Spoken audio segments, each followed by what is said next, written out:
Omni Sport Breakfast with MKT and Kevin McCollum. All right, we're going to get into a little inspiration this morning. It is led by the actions of Joe Marler.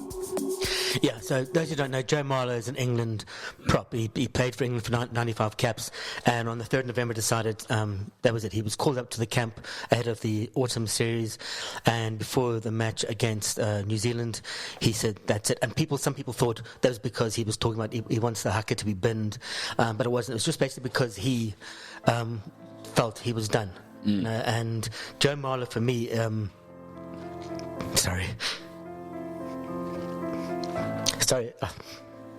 Anyway, so Joe Marler for me. So he decided to stop. So he said playing for England was like being in a dream bubble. He kept waiting for it to pop up, and for me, just suddenly going back to be a gobby overweight 16-year-old again. But I know when it's time. And he said you can't do it. He wanted to leave untarnished all his memories of my career, both good and bad. I don't leave my house with my kids crying and ready to make the change. And retired. So he struggled with mental health. I mean, he's retired before, and it's I've struggled. Yeah, God, I don't think this was going to hit me this hard. Sorry, man.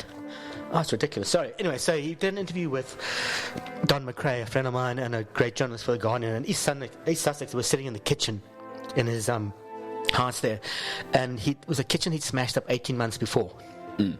And basically it was because of his depression. His wife Daisy she didn't know, and there were days when he'd be driving to go train at Harlequins and he'd be crying on the way in. And so he said his wife was drifting in and out of the kitchen. He destroyed the kitchen. It was like a little thing. They was driving, and he almost hit a squirrel. And his wife said, "Why'd you need to hit the squirrel?" And then he said, he just snapped. Came home, smashed the kitchen up, absolutely destroyed it. And then when he went to training the other day, the next day, he went to see the doctor. Said, "I dropped something on it." Said, "No, you didn't. What have you done here?" Said, "I've done this. Why did you do it?" And then he went to see a psychiatrist, and the psychiatrist said to him, "Listen, we need to put you on antidepressants." And he hadn't been on antidepressants before. I mean, he hadn't, he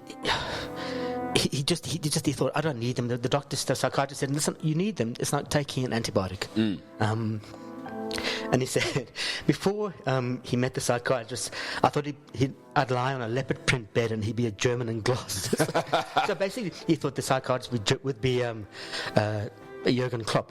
But he said, so Marler it slipped into a German accent, which actually sounds French. This is what Don wrote. He said he was half French, half German, but it was a nice room, and the psychiatrist was called Humphrey, which is a very, very psychiatrist-type name. So they sat in 2 chairs. He said, "You're suffering with severe depression, and I've got to treat you accordingly." So he put him on antidepressants. He broke down the drug he was going to be on, how it wasn't going to affect him. But he spoke about days where he'd play for Harlequins and then walk straight off the field, still in his boots, jump into the car, and drive home and cry on the way home. And 18 months before he played in the World Cup final, he was put on antidepressants. He played in the World Cup final in 2019. It was extraordinary. He still gets on with the beast. He's talking about, he's had great memories, 95 test caps. It's a thing. He stopped taking the pills, and here's my lesson for everybody.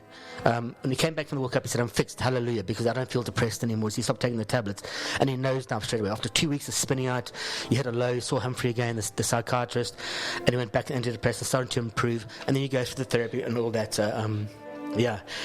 Does he worry about going back to depression? He said every day of his life. He's more educated about it from a biological, and that's the thing about depression. It's a biological and emotional point of view. Biological is very important. You're basically fixing the chemistry in your brain.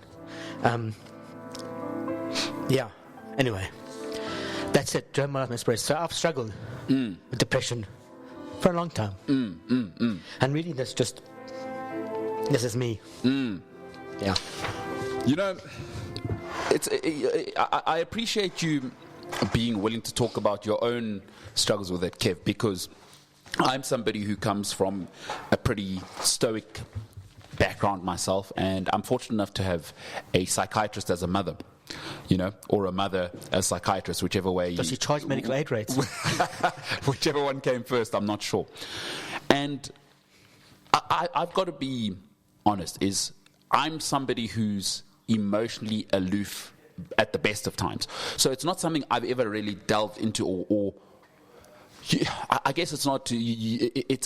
There's multiple factors from the little I know about it that come into it, whether it's genetic or it becomes a part of the environment that works on you, and giving room to people like this, and a guy like him. I mean, he's like what we would imagine the alpha male, prop, playing for England. You're in the Rugby World Cup, so he's creme de la creme as to like the sort of patriarchal model of like quote unquote that's a man.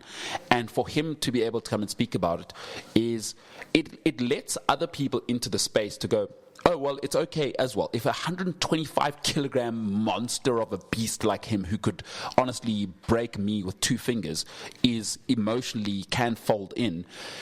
There's many people in the world who are in a very, very, very isolated place. And I mean, you could speak to it probably definitely better than I could, because I haven't had the experience of it. That is the loneliest place in the world, when you feel like they call it that grey cloud or the black cloud is hanging over you, is for him to feel alone, especially in you've played sport, I've played sport. There's nothing better, I think, than being in a dressing room. Now, if you feel lonely in there, then there's something going on. So I would imagine he must have felt so lonely. My God. You do, because you can't reach out, and you don't want to show that side of yourself. You're this big prop. You got a mohawk. You got 4 kids. You're playing for Harlequins. You're earning a fortune. You don't want to be that person. I was doing the same. I was a journalist. Was a writer. We moved down to Stanford, and I went into a really dark space. So yeah. Joe Marler, huh? So he's come out now, and he's is he coming out to speak about it in public, as in? So he wrote a book called Loose Head, which he launched in 2020 after he came back from the World Cup. So he's actually spoken about this for a while. He's retired a couple of times before this. I mean, he didn't want to go to New Zealand, and there'll be times he said, I don't want to come home and then go away again and watch my kids crying. And he wants his kids to realise that they've got a father who's going to live. He's not got a father who's going to beat up things. He's not a father. Dan Vickerman hung himself, struggled with depression. There are so many players that struggle with depression, and people don't know true depression.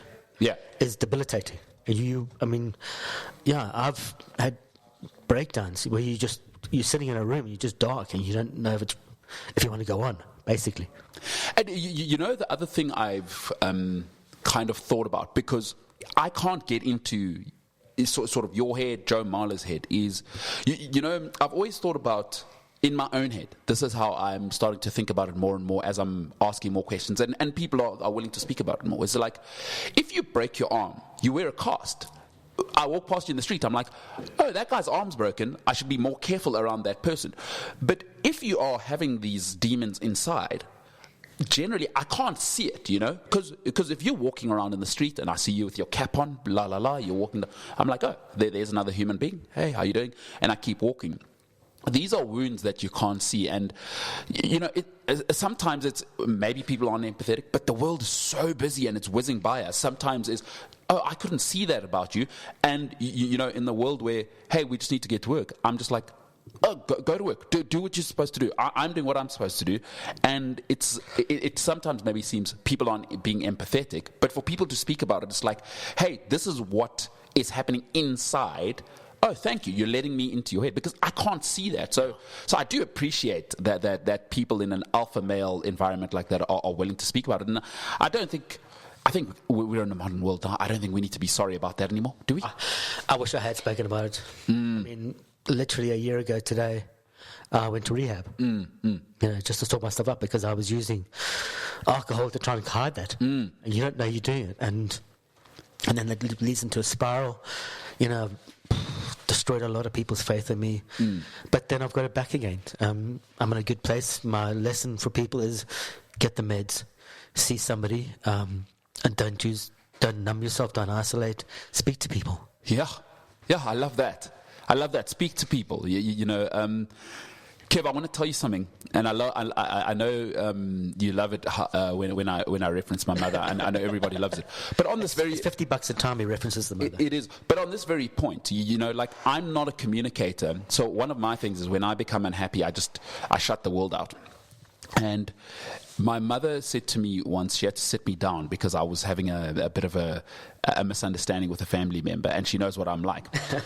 So, because I just shut down. So I'm just like, okay, do you not piss off if you can't? So that's my mindset. It's just how I am. Whether I'm going to work or not, whatever, we'll see. But she said to me, sit down. I have to explain something to you. And this is important in what you're saying, I think, from somebody who is a professional. She said, listen, if you want to be understood, you have to explain yourself. And I think that is to say to people is, again, a lot of people don't understand this thing and they'll respond to you because we don't know.